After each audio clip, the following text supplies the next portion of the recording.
ጨው ለራስ ስትል ጣፍጥ፣ አለበለዚያ ድንጋይ ነው ብለው ወደ ውጪ ይጥለዋል። ስለዚህ ጨው የሚጣፍጠው ለራሱ ብሎ፣ ጨው ካልሆነ ምን ይሆናል? ድንጋይ።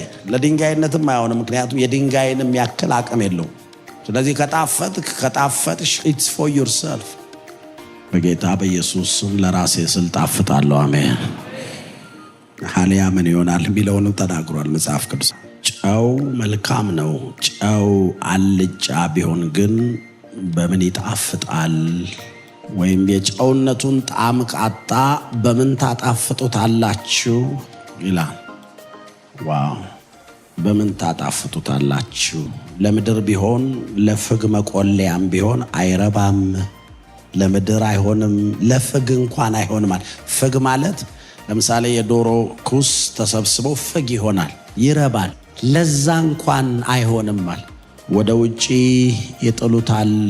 የሚሰማ ጆሮ ያለው ይስማ ይላል ጌታችን ኢየሱስ ሲናገር። ጨው መልካም ነው። ጨው ግን አልጫ ቢሆን በምን ይጣፍጣል ይላል። ማለት ጨው ለጨው የመጨረሻ ኳሊቲው ጨውነትን። ዋው! ጨውነቱን ካጣ አበቃ። ጨውነቱን ካጣ አልጫ ከሆነ አበቃለት። በመጨረሻ አብዛኛውን ነገር ከመድከም ከመልፋት ውጭ አይሆንም። ስለዚህ ጨው መልካም ነው፣ ግን ጨው ከሆነ ነው መልካም ይሆን። የጨው ውበቱ ጨውነቱ ነው። አያችሁ፣ በጨውነቱ ውስጥ ሕይወት አለ። ጨው የሚገርም ባህሪ ነው ያለው። ከጨው ባህሪዎች መካከል አንደኛው በምግብ መካከል ወይም በትልቅ ድስት ውስጥ አለመታየቱ። የአንዳንድ ሰው ችግር ለመታየት በሚያደርገው ጥረት ነው ብዙ ነገሮችን የሚያጣው።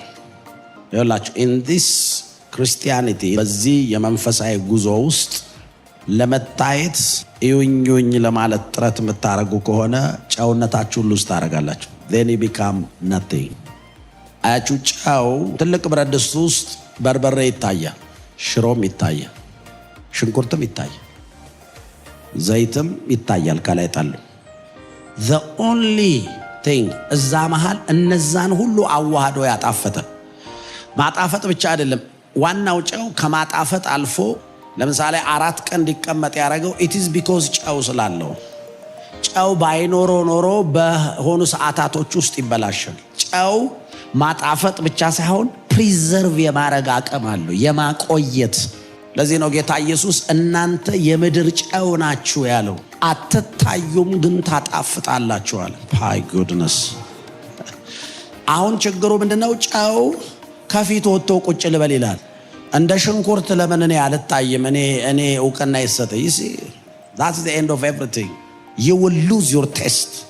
You will lose the grace upon your life. You will lose everything you have, every quality you will lose it. ከዛ ለምንም አይጠቅምም ማለት ድንጋይ ነው ተብሎ ወደ ውጪ ከመጣል ውጪ።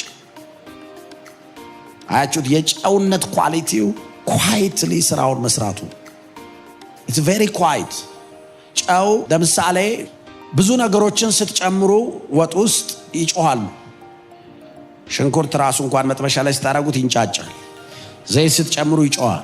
ቲማቲም ስትጨምሩ፣ በርበሬም ስትጨምሩ ያቃጥላል። ሽሮም ቢሆን ሁሉም ጨው ብቻ ነው ሲገባ ጸጥ ብሎ የሚገባው። ሳይለንትሊ ገብቶ ግን ሳይለንትሊ ገብቶ ሌሎቹን በሙሉ ያጣፍጣቸው። አንዳንዴ ሌሎች እንዲጣፍጡ ምክንያት ሆነሃል፣ ግን አትጩህ።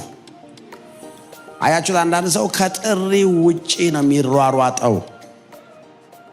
ጨው መልካም ነው፣ ግን ጨው አልጫ ቢሆን ጨውነቱን ካጣ if you lose that taste, that's it, you are